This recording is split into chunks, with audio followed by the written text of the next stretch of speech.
All right, what's going on, you guys? Nick here with Nick Strength and Power. So I want to make a video about Bill Pearl. So Bill Pearl personally is one of my favorite classic bodybuilders of all time. I have his book, Keys to the Inner Universe.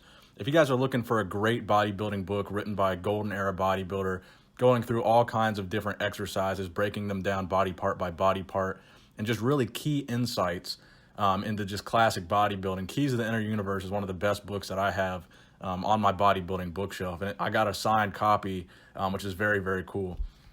So specifically, I wanted to make a video about Bill Pearl's 1971 comeback to the Mr. Universe stage, arguably one of the most impressive comebacks because of the fact that he became a vegetarian for about 3 years prior to that comeback. So when he went into this 1971 Mr. Universe, he was completely lacto-ovo vegetarian, which meant he only ate eggs and dairy products in addition to obviously vegetables. So Bill Pearl has been competing since 1952, and his competitive career would extend all the way until 1971, where he would compete in that final Mr. Universe competition. So during the course of his career, he won 4 professional Mr. Universe titles: 1956, 1961, 1967, and 1971. So again, that was the NABBA Mr. Universe. And again, I've said this many times, but the NABBA Mr. Universe was the biggest title you could win prior to the Mr. Olympia. So 2 of those titles were won before the Mr. Olympia even began in 1965. So at the time, you could argue in 56 and 61, Bill Pearl was the greatest bodybuilder on the planet for winning pretty much the greatest title that you could win in the 50s and early 60s. Which brings up a more interesting point, the fact that Bill Pearl never competed in the IFBB and never competed in the Mr. Olympia, but this did not mean that he would never beat a Mr. Olympia winner on stage, bringing me back to that 1971 NABBA Mr. Universe comeback. So as many of you know, 1971 was a big year for bodybuilding history, specifically the history of the IFBB. That is the year they entered their non-sanctioned policy into their rule books, which meant if you were an IFBB bodybuilder and you competed in another federation, such as the NABBA Mr. Universe, you would be disqualified from entering the Olympia or even banned from the IFBB. So again, Bill Pearl's 1971 NABBA Pro Universe win would play a big factor in this decision to implement this non-sanctioned policy.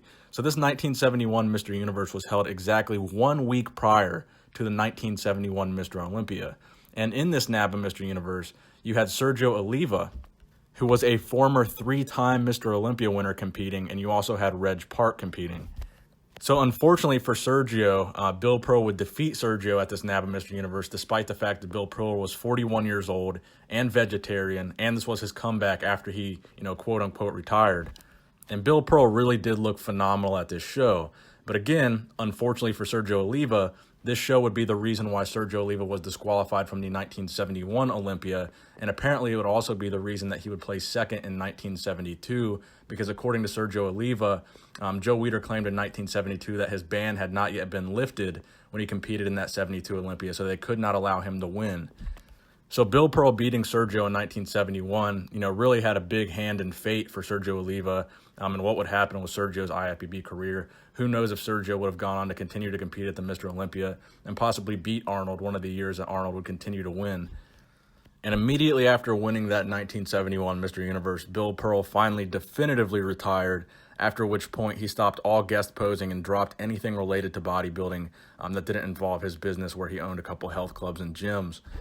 And that 71 Universe would essentially be his exit from the sport.